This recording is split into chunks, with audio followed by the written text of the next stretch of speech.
Hello everyone, welcome to Tejas career academy. Guys, आज है 17th of November और आज हम देखेंगे इंपॉर्टेंट करंट अफेयर के क्वेश्चंस को। लेकिन आगे बढ़ने से पहले मैं आपको बताना चाहूँगा कि अगर आपने अभी तक चैनल को सब्सक्राइब नहीं किया है तो चैनल को सब्सक्राइब करें, वीडियो को लाइक शेयर जरूर करें। चलिए शुरुआत करते हैं आज के इस सेशन का।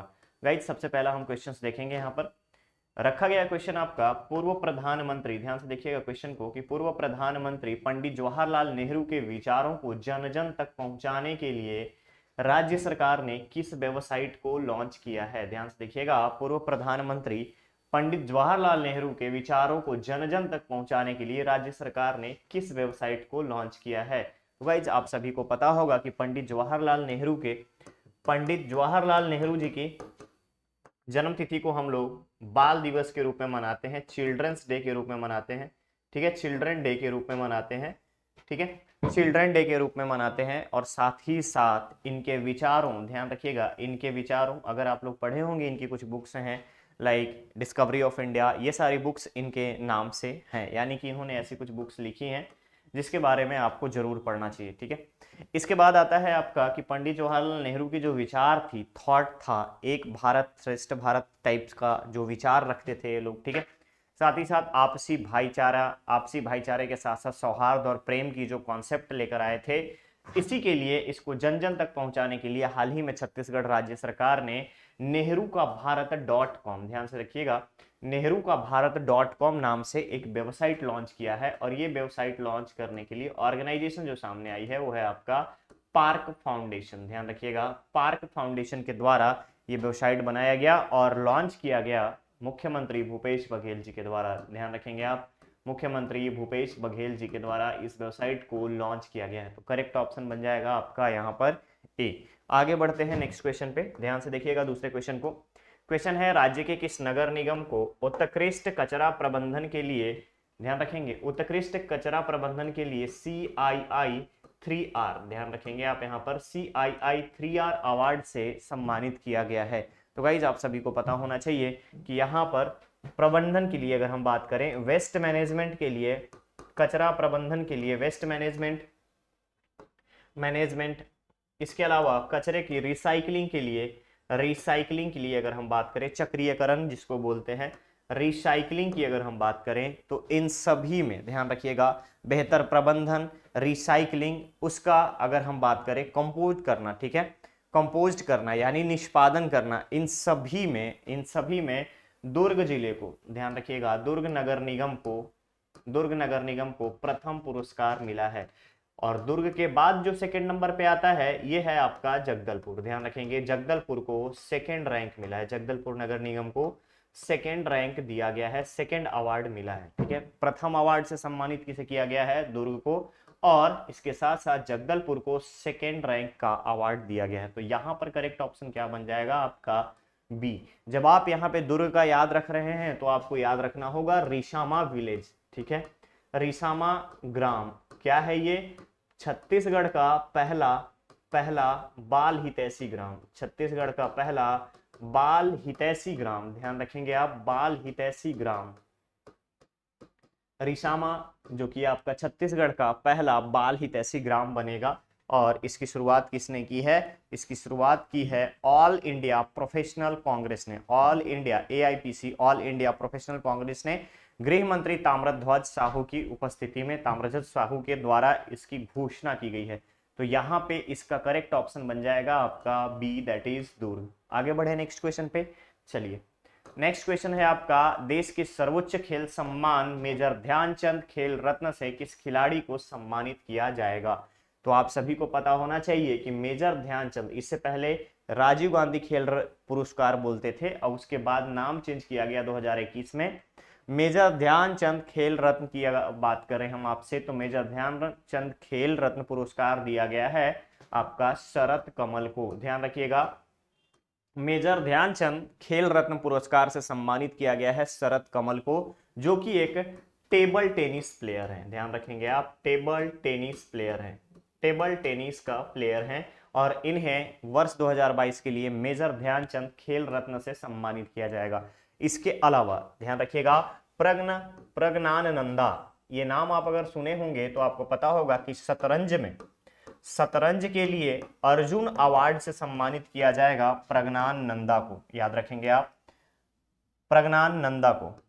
अर्जुन की अगर हम बात करें, अर्जुन सम्मान से सम्मानित किया जाएगा, स्पोर्ट्स का अवार्ड है अर्जुन अवार्ड, तो अर्जुन अवार्ड से प्रज्ञान नंदा शतरंज के खिलाड़ी हैं, इनको सम्मानित किया जाएगा। इसके अलावा है जीवन जीत, ध्यान रखेंगे आप, जीवन ज्योत, ठीक है, जीवन ज्योत नाम है इनका। जीवन ज्योत का अगर हम बात करें तो इनको द्रोणाचार्य रेगुलर कैटेगरी में, ध्यान रखिएगा, द्रोणाचार्य अवार्ड, द्रोणाचार्य अवार्ड, ठीक है, जीवन ज्योत को द्रोणाचार्य अवार्ड से सम्मानित किया जाएगा। ध्यान रखिएगा इस चीज को कि द्रोणाचार्य सम्मान से सम्मानित किया जाएगा। और इसके बाद अगर हम आपसे बात करें तो नेक्स्ट है आपके अश्विनी अंकुजी। अश्विनी अंकुजी जो हैं इन्हें भी इस साल का, यानी कि अगर हम बात करें वर्ष 2022 का स्पोर्ट्स के लिए, वर्ष 2022 के लिए स्पोर्ट्स के लिए Dhyan Chand award, major Dhyan Chand award से सम्मानित किया जाएगा। मेजर ध्यानचंद अवार्ड से सम्मानित किया जाएगा किसे? अश्विनी अंकुजी को। अश्विनी अंकुजी को मेजर ध्यानचंद, जीवन ज्योत को द्रोणाचार्य नियमित कैटेगरी में, शरद कमल टेबल टेनिस के प्लेयर है, मेजर ध्यानचंद खेल रत्न, प्रज्ञान नंदा को शतरंज के लिए अर्जुन सम्मान से सम्मानित किया जाएगा। तो करेक्ट ऑप्शन पूछा गया था ध्यानचंद्र खेल रत्न के बारे में, तो option C is correct. Clear है? आगे बढ़ते हैं नेक्स्ट क्वेश्चन पे। क्वेश्चन है छत्तीसगढ़ राज्य जैव विविधता बोर्ड के अध्यक्ष के रूप में किसे नियुक्त किया गया है? तो गाइस आप सभी को पता होगा कि छत्तीसगढ़ राज्य जैव विविधता बोर्ड के पहले अध्यक्ष जो थे राकेश चतुर्वेदी, ध्यान रखिएगा, राकेश चतुर्वेदी जी को सेवानिवृत्ति के बाद भी, रिटायरमेंट के बाद 3 इयर्स के लिए अगर हम बात करें तो 3 इयर्स के लिए इनको फिर से वापस से 3 सालों के लिए छत्तीसगढ़ बायोडायवर्सिटी बोर्ड का चेयरमैन नियुक्त किया गया है। तो यहाँ पे करेक्ट ऑप्शन बन जाएगा आपका डी। सबसे खास बात कि जब रिटायरमेंट जब इनकी होनी थी तो रिटायरमेंट से पहले भी ये छत्तीसगढ़ राज्य जैव विविधता बोर्ड के अध्यक्ष थे। ठीक है, तो यहाँ पे करेक्ट ऑप्शन बन जाएगा आपका डी। आगे बढ़ते हैं नेक्स्ट क्वेश्चन पे।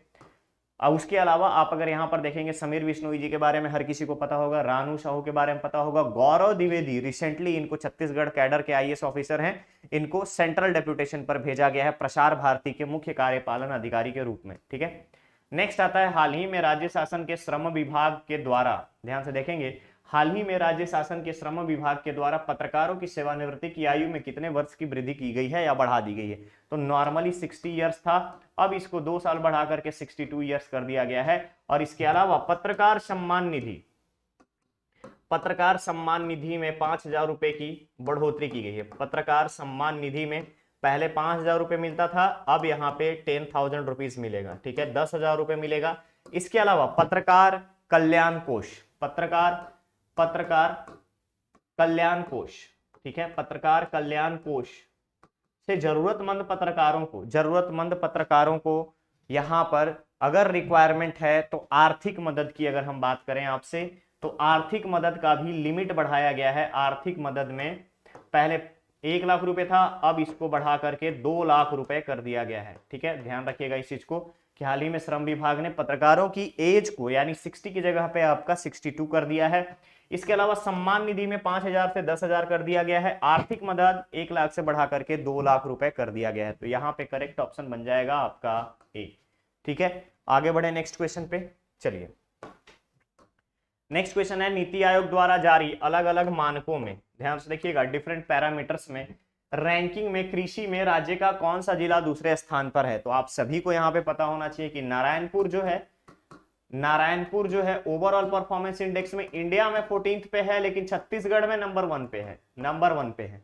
ठीक है, छत्तीसगढ़ में नंबर 1 पे है। तो छत्तीसगढ़ में ही आपसे पूछा जा रहा है कि राज्य में अगर हम बात करें जिला देश में दूसरे स्थान पर, अगर हम एग्रीकल्चर वाइज बात करते हैं तो छत्तीसगढ़ में हम देखेंगे यहाँ पर तो छत्तीसगढ़ के फर्स्ट में होगा और इंडिया में 2nd नंबर पे आता है, और वो है डिस्ट्रिक्ट आपका कांकेर। ध्यान रखिएगा, एग्रीकल्चर के मानक में अगर हम बात करें,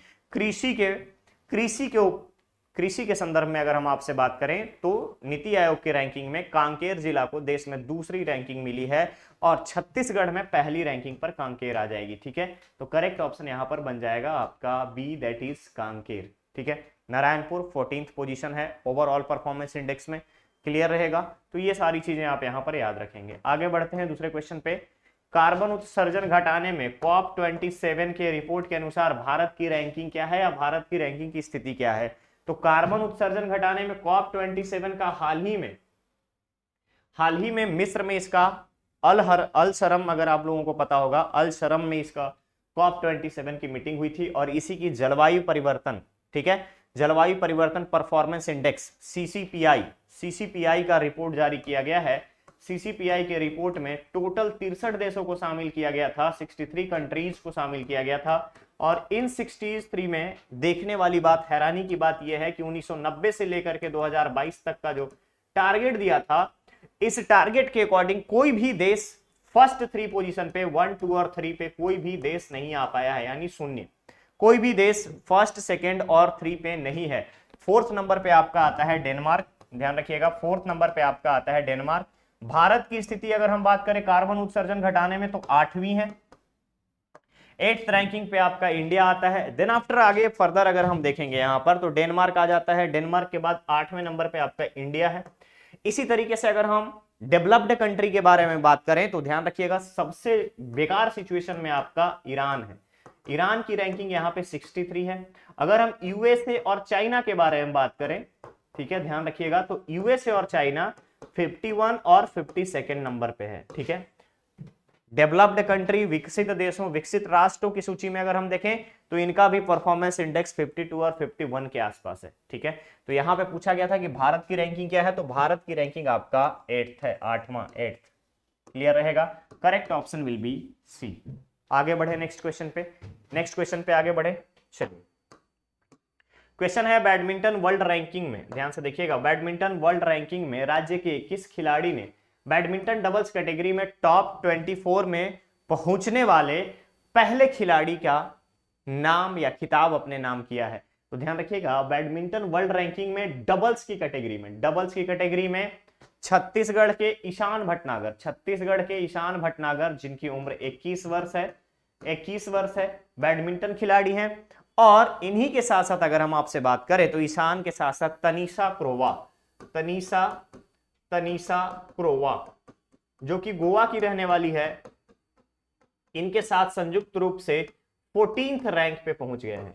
14th रैंक पे 24th रैंक पे पहुंच गए हैं। इससे पहले इनकी स्थिति 41 थी, ठीक है, इससे पहले इनकी स्थिति 41 थी। तो यहां पे आपसे पूछा गया कि छत्तीसगढ़ का पहला खिलाड़ी जो टॉप 24 में पहुंचा है तो वो है आपका Ishan Bhatnagar. Correct option will be D, ठीक है। आगे बढ़े दूसरे क्वेश्चन पे। चलिए, क्वेश्चन है यहां पर आपका, राष्ट्रीय प्रेस दिवस किस तारीख को मनाया जाता है? तो राष्ट्रीय प्रेस दिवस, ठीक है, नेशनल प्रेस डे। सबसे पहली बात यहां पे जो इंपॉर्टेंट आएगा, अगर आप लोगों को पता होगा तो हम लोग पढ़ते हैं फंडामेंटल राइट्स, ध्यान से देखिएगा, मौलिक अधिकार, फंडामेंटल राइट्स, मौलिक अधिकारों के बारे में हम पढ़ते हैं।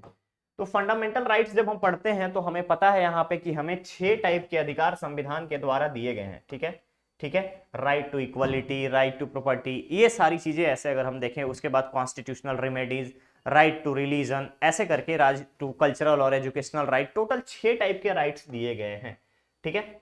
राइट टू इक्वलिटी की बात करें 14 से लेकर 18 तक का आपका राइट टू इक्वलिटी है। देन आफ्टर आपका यहाँ पे फ्रीडम ऑफ स्पीच के बारे में बात करता है, ठीक है, राइट टू फ्रीडम के बारे में बात करता है आर्टिकल 19 से। आर्टिकल 19 के बाद से आपका राइट टू फ्रीडम के बारे में बात करता है स्वतंत्रता की अधिकार। तो स्वतंत्रता के अधिकार में जब आप क्लॉज 1 पढ़ेंगे, हम आपको बताएं यहाँ पे आर्टिकल 19 क्लॉज 1, आर्टिकल 19 क्लॉज 1 क्या बोलता है आपसे? आर्टिकल 19 क्लॉज 1 आपसे बात करता है फ्रीडम ऑफ स्पीच के बारे में। ध्यान रखिएगा, फ्रीडम ऑफ स्पीच के बारे में, ठीक है, अभिव्यक्ति की आजादी के बारे में। तो फ्रीडम ऑफ स्पीच जब आप यहां पे पढ़ेंगे तो इसी को हम फ्रीडम ऑफ प्रेस के नाम से भी जानते हैं, ठीक है, फ्रीडम ऑफ प्रेस के नाम से भी जानते हैं। आपको पता है ये चीज, freedom of press that is the freedom of speech, article 19 clause 1, ठीक है। आर्टिकल 19 भारतीय संविधान का अनुच्छेद 19 भाग 3, ठीक है, भाग 3 क्लॉज 1, ठीक है, क्लॉज 1। और क्लॉज 1 में आपसे बात करता है फ्रीडम ऑफ प्रेस के बारे में। तो इसी फ्रीडम ऑफ प्रेस के लिए हम लोग नेशनल प्रेस डे के रूप में मनाते हैं। और क्या आपको पता है कि जब वर्नाकुलर प्रेस एक्ट, अगर आप लोग हिस्ट्री पढ़े होंगे तो वर्नाकुलर प्रेस एक्ट के बारे में हम पढ़ते हैं। कौन लाया था वर्नाकुलर प्रेस एक्ट? तो गाइस यहां पे लॉर्ड लीटन ने इंडिया का वायसराय रहते हुए 1878 में 1878 में वर्नाकुलर प्रेस एक्ट लगाया था। और वर्नाकुलर प्रेस एक्ट लगाने का मतलब था कि नॉन इंग्लिश लैंग्वेज के जितने भी समाचार पत्र थे उन पे प्रतिबंध लगाया गया था। ठीक है, तो ये हुआ वर्नाकुलर प्रेस एक्ट 1878 का, 1878 का। लेकिन जैसे ही वायसराय चेंज होते हैं 80 से लेकर के 1880 में हमारा वायसराय चेंज होता है भारत का, ब्रिटिश इंडिया में। और जैसे ही लॉर्ड रिपन का टाइम आता है यहां पर, तो लॉर्ड रिपन क्या करते हैं, वर्नाकुलर प्रेस एक्ट को रिपील्ड कर देते हैं, खत्म कर देते हैं। ठीक है, रिपील्ड कर देते हैं। रिपील्ड मतलब समाप्त करना। कब करते हैं? 1881 में वर्नाकुलर प्रेस एक्ट को खत्म किया जाता है। ठीक है, तो आप लोग अगर हिस्ट्री पढ़े होंगे तो भारतीय प्रेस का मुक्तिदाता के रूप में किसे माना जाता है, ये एक क्वेश्चन बनता है। और पीएससी में देखेंगे आप प्रीवियस ईयर में, तो आपसे पूछा जा चुका है कि भारतीय प्रेस का मुक्तिदाता किसे कहा जाता है। ठीक है, क्लियर रहेगा। तो जिसने रिपील किया यही है भारतीय प्रेस का मुक्तिदाता। और कब किया? 1881 में वायसराय जब आए यहां पर, यानी कि डायरेक्ट ब्रिटिश क्राउन का रूल स्टार्ट हुआ, तो वायसराय लॉर्ड रिपन ने वर्नाकुलर प्रेस एक्ट को खत्म कर दिया, निरस्त कर दिया।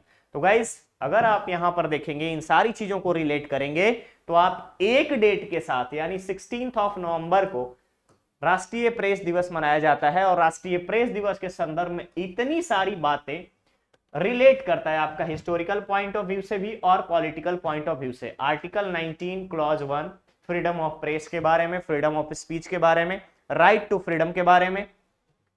इसके अलावा यहां पर जब आप हिस्ट्री में देखेंगे तो वर्नाकुलर प्रेस एक्ट 1878 और एक्ट का रिपील होना यानी निरस्त होना 1881, लॉर्ड लीटन और लॉर्ड रिपन। क्लियर रहेगा। तो कोई भी चीजों को जब आप स्टडी करते हैं तो आप उसको रिलेटेबल स्टडी कीजिए। किसी भी करंट अफेयर के क्वेश्चंस को जब आप देखिए तो उसके संदर्भ में इकोनॉमिकल बैकग्राउंड को देखिए कि क्या उसका कोई इकोनॉमिकल बैकग्राउंड है, क्या उसका हिस्टोरिकल बैकग्राउंड है, क्या उसका कोई पॉलिटिकल बैकग्राउंड है, क्या उसका कोई जियोग्राफिकल बैकग्राउंड है, कुछ है। सपोज मैंने अभी थोड़ी देर पहले आपको एक क्वेश्चन बताया था कि एग्रीकल्चर के मामले में देश में दूसरा स्थान कौन से जिले को लिया गया है, जो कि छत्तीसगढ़ का है।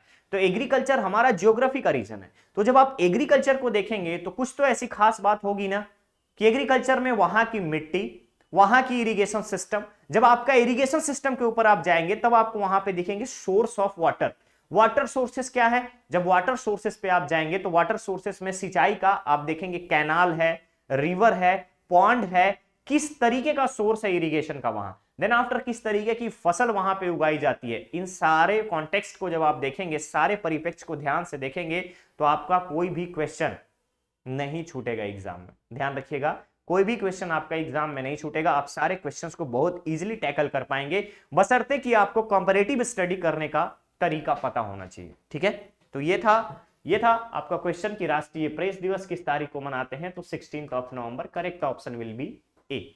आगे बढ़े, चलिए नेक्स्ट क्वेश्चन है अकादमिक कौशल। ठीक है, एकेडमिक स्किल को बढ़ाने हेतु राज्य सरकार द्वारा सभी प्राइमरी और मिडिल स्कूल में किस कार्यक्रम का शुभारंभ किया गया है। तो आप सभी को पता होगा कि हाल ही में हम लोगों ने 14 नवंबर को बाल दिवस मनाया है। और 14 नवंबर को बाल दिवस मनाने के साथ साथ हमारे राज्य सरकार के द्वारा मिडिल स्कूल और प्राइमरी स्कूल में एजुकेशन में एकेडमिक्स के स्किल्स को डेवलप करने के लिए, यानी अगर हम बात करें एकेडमिक स्किल्स, अब एकेडमिक स्किल किसके लिए होगा? जो वहां पे टीचिंग कर रहा है, टीचर, जो वहां पे टीचर है, फैकल्टी है, उसके लिए यहां पे एकेडमिक स्किल्स के बारे में बात की जाएगी। तो एकेडमिक स्किल्स डेवलप किसका होगा?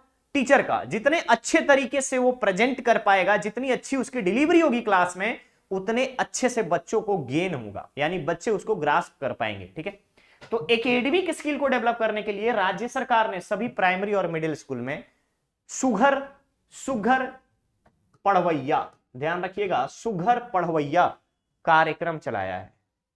तो यहां पे पूछा जा रहा था कौन सा कार्यक्रम का शुभारंभ किया है, तो सुघर पढ़वैया। पढ़वैया दैट इज पढ़ाने वाला, सुघर दैट मीन्स अच्छा, अच्छा पढ़ाने वाला, अच्छा पढ़ाने वाला, ठीक है, अच्छा पढ़ाने वाला, दैट इज एकेडमिक स्किल्स को डेवलप करने के लिए। तो यहां पे करेक्ट ऑप्शन बन जाएगा आपका बी। ओके गाइस, ये था आज का सेशन। अब बारी आपके स्टूडेंट धर्मा की, जहां पे क्वेश्चन का आंसर आपको कमेंट बॉक्स में कमेंट करके देना है। क्वेश्चन है, भारतीय मूल के किस व्यक्ति को ऑस्ट्रेलियन ऑफ द ईयर, ध्यान से देखेंगे आप, भारतीय मूल के किस व्यक्ति को ऑस्ट्रेलियन ऑफ द ईयर सम्मान दिया गया है, ऑस्ट्रेलियन ऑफ द ईयर सम्मान से सम्मानित किया गया है। चलिए, इसमें मैं आपको नाम नहीं बता रहा हूं, कुछ क्लू बता रहा हूं कि यह अवार्ड 3 नवंबर को दिया गया था, 3 नवंबर को दिया गया था, और ऑस्ट्रेलिया में लोकल हीरो के टाइटल के साथ दिया गया था, लोकल हीरो, स्थानीय हीरो के टाइटल के साथ दिया गया था, और ये व्यक्ति भारतीय मूल के हैं, ठीक है, भारतीय यानी इंडियन ओरिजिन के हैं। तो इनका आपको नाम बताना है। ओके, तो गाइस ये था आज का सेशन। अब हम मिलेंगे नेक्स्ट सेशन में, बने रहिए तेजस करियर एकेडमी के साथ। चैनल को सब्सक्राइब करें, वीडियो को लाइक शेयर जरूर करें। Thank you so much.